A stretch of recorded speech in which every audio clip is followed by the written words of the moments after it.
सुप्रभात मेरे प्यारे बच्चों। आज हम हिमालय की बेटियां पृष्ठ संख्या 13 से आरंभ करेंगे।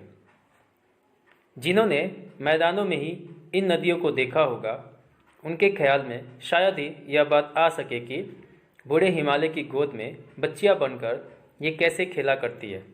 माँ बाप की गोद में नंग धड़ंग होकर खेलने वाली इन बालिकाओं का रूप पहाड़ी आदमियों के लिए आकर्षण भले न हो, लेकिन मुझे तो ऐसा लुभावना प्रतीत हुआ वह रूप कि हिमालय को ससुर और समुद्र को उसका दामाद कहने में कुछ भी झिझक नहीं होती है। यहाँ लेखक यह कहना चाहता है कि जो लोग नदियों को अब तक समतल जमीन पर या मैदानी जगह पर देखते आए हैं, उनके मन में शायद ही यह बात आएगा कि यह नदियाँ हिमालय की गोद में एकदम बच्चियों के जैसे खेलती है, अर्थात वहाँ से होकर गुजरती है, एकदम चंचल नजर आती है। जिस प्रकार एक छोटा बच्चा अपने पिता के गोद में नंग धड़ंग या बिना कपड़ों के खेलता रहता है, उसे यह भी नहीं पता होता है कि उसने कपड़े पहने हैं या नहीं है, वो तो बस अपने खेल का आनंद लेते रहता है। ठीक वैसे ही ये नदियाँ अपने बूढ़े पिता के गोद में खेलती हुई नजर आ रही है, और यह दृश्य भले ही वहाँ के स्थानीय पहाड़ी लोगों के लिए आकर्षण का बात न हो, किंतु लेखक के लिए यह बहुत ही लुभावना है, बहुत ही आकर्षित जान पड़ता है, और इसी कारण उसे जरा भी झिझक नहीं हो रहा है, हिचकिचाहट नहीं हो रही है ये कहने में कि समुद्र हिमालय का दामाद है और हिमालय समुद्र का ससुर। अगला अनुच्छेद। कालिदास के विरही यक्ष ने अपने मेघदूत से कहा था, वेत्रवती वेतवा नदी को प्रेम का प्रतिदान देते जाना, तुम्हारी वह प्रेयसी तुम्हें पाकर अवश्य ही प्रसन्न होगी। यह बात इन चंचल नदियों को देखकर मुझे अचानक याद आ गई और सोचा कि शायद उस महाकवि को भी नदियों का सचेतन रूप पसंद था। दरअसल जो भी कोई नदियों को पहाड़ी घाटियों और समतल आंगनों के मैदानों में जुदा जुदा शक्लों में देखेगा, वैसी नतीजे पर पहुंचेगा। यहाँ लेखक महाकवि कालिदास द्वारा रचित मेघदूत का जिक्र कर रहे हैं और कहते हैं कि जिस प्रकार मेघदूत में यक्ष ने मेघों को एक दूत बनाकर अर्थात एक संदेश वाहक बनाकर भेजा था अपने प्रेयसी अर्थात अपनी पत्नी तक का संदेश पहुंचाने के लिए, ठीक वैसे ही ये नदियाँ भी उसी स्थिति में नजर आ रही है। यहाँ मेघदूत के बारे में एक संक्षिप्त जानकारी देना उचित समझता हूँ। मेघदूत में कालिदास ने लिखा है कि एक बार कुबेर ने यक्ष को उनको अपने राज्य से निकाल दिया था और वे एक जंगल में जाकर रहने लगे थे। उसी दौरान वह बिल्कुल अकेले रहते थे, और जब उनको अपनी पत्नी की याद आती है तो उनके पास कोई नहीं रहता जो उनका संदेश उनकी पत्नी तक पहुंचाए। इसी कारण उन्होंने मेघ को अर्थात बादलों को ही अपना दूत बनाकर अपना संदेश उनके द्वारा भेजने का प्रयास किया था। यहाँ लिखा है, बेतवा नदी को प्रेम का प्रतिदान देते जाना। प्रेम का प्रतिदान का अर्थ है प्रेम के बदले प्रेम लेना देना। तुम्हारी वह प्रेयसी तुम्हें पाकर अवश्य खुश होगी। प्रेयसी का यहाँ पर अर्थ है प्रेमिका। लेखक को अचानक से इन शब्दों का, इन वाक्य का, इस रचना का याद आ जाता है, और वे सोचने लगते हैं कि उस जमाने में भी महाकवि कालिदास को सचेत करने वाला नाटक पसंद था।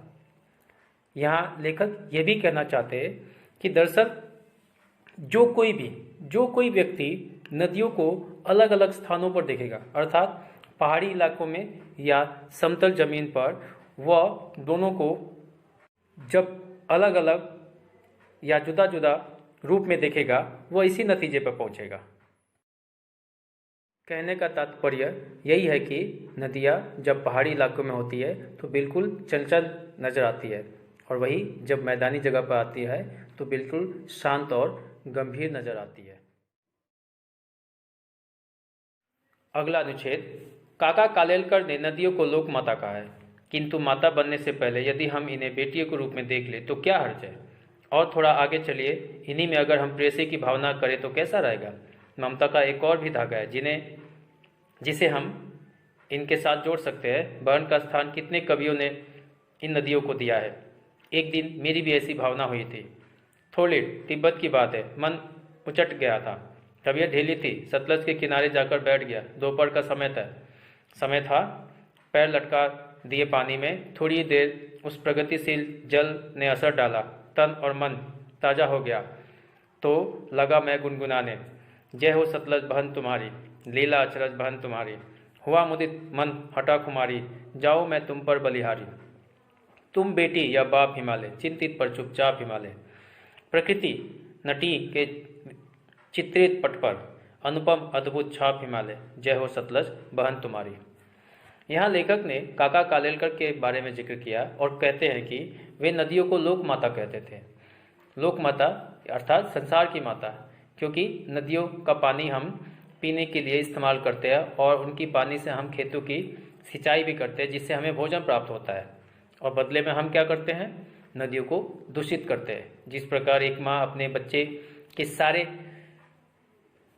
बदमाशियों को, शैतानियों को नज़रअंदाज करती रहती है, ठीक उसी प्रकार नदियाँ भी हमारे लिए करती है। किंतु माता बनने से पहले अगर हम इन्हीं नदियों को अगर बेटियों के रूप में देख ले तो क्या हर्ज है, क्या परेशानी है। और थोड़ा अगर इसमें हम प्रेयसी की भावना अर्थात प्रेमिका की भावना जगा दे तो कैसा रहेगा। लेखक यह भी कह रहा है कि ममता का एक और धागा होता है जो हम इनके साथ जोड़ सकते हैं, और वो धागा है बहन का। कहने का अर्थ यही है कि जरूरी नहीं है कि हम नदियों को माता ही कहें, उनको हम बहन या प्रेयसी का भी संज्ञा दे सकते हैं और बेटियों का भी दर्जा दे सकते हैं। लेखक को भी एक दिन यह भावना हुई कि क्यों ना नदियों को मैं एक बहन का नाम दूं, और वह तिब्बत की एक घटना का जिक्र कर रहा है और कहता है कि उसका मन उदास था, तबीयत उसका ठीक नहीं था और सतलज नदी के किनारे जाकर बैठ गया। दोपहर का समय था, पैर पानी में लटका दिया। थोड़ी देर बाद पानी की जो प्रवाह या गतिशील जो धारा है, बहती हुई धारा है, उसने लेखक के तन और मन दोनों पर असर डाला और वह गुनगुनाने लगा। वह सतलज को बहन की संज्ञा दे रहा और उसका जय जयकार कर रहा है और कह रहा है कि उसकी लीला बहुत ही अचरज है, बहुत ही अनोखी है। उसकी बहती हुई धारा को देखकर उसका मन बहुत खुश हो जा रहा है और अपने आप को उस बहती हुई धारा पर न्यौछावर करने के लिए तैयार हो गया। लेखक ये भी कह रहा है कि सतलज बहन, तुम बेटी हो और यह बाप तुम्हारा हिमालय है। वह तुम्हारे लिए चिंतित भी है और चुप भी है। प्रकृति के जितने भी कलाकार हैं उसमें हिमालय का एक अनूठा और अद्भुत छाप है। जय हो सतलज बहन तुम्हारी, बहन सतलज तुम्हारी जय जयकार हो।